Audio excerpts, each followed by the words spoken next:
Have you ever felt lonely, alone, confused, overwhelmed, unanchored, disoriented?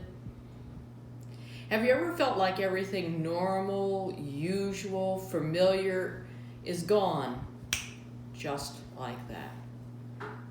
While this might be a pretty good description of the time we find ourselves in, it is a perfect description of life for four young men. Teens, really.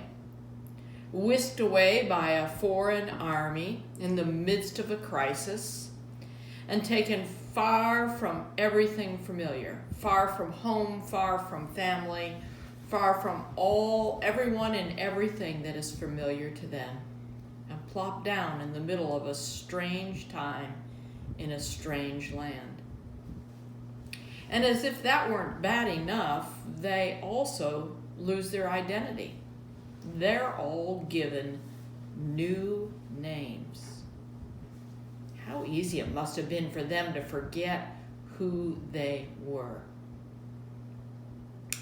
They've been chosen to be a part of a 3-year training program, to be immersed in all things Babylonian.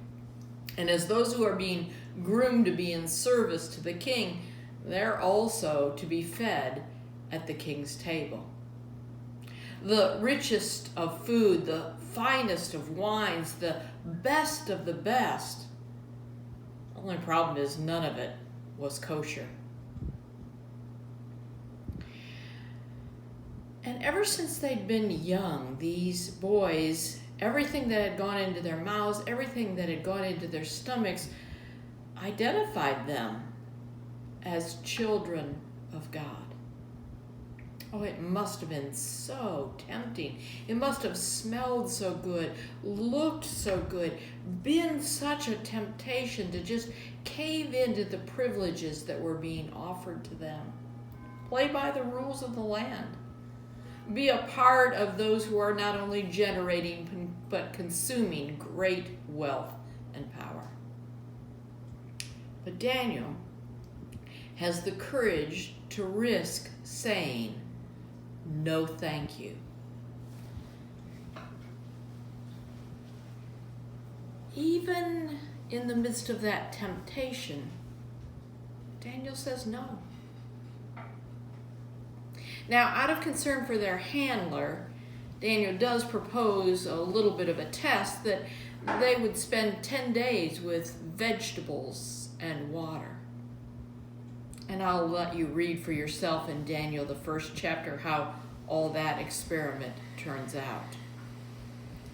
But these young men are, for me, a profile in perseverance, what it looks like to remain faithful in the midst of difficult circumstances.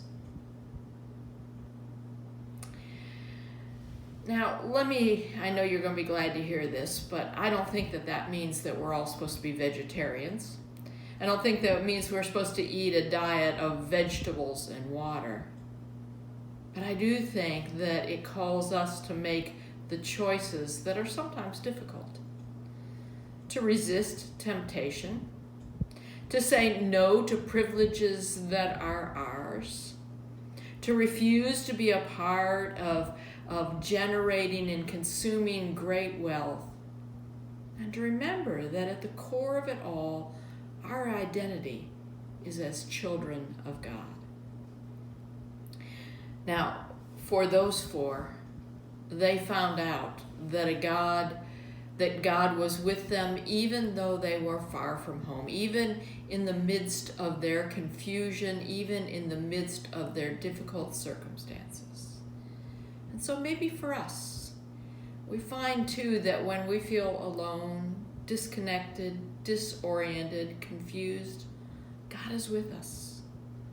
And even when we find ourselves in the midst of changing times, when everything familiar and normal and usual is gone, we're reminded like they were that God is with us. And that we can always trust God, who is always trustworthy. Blessings to you.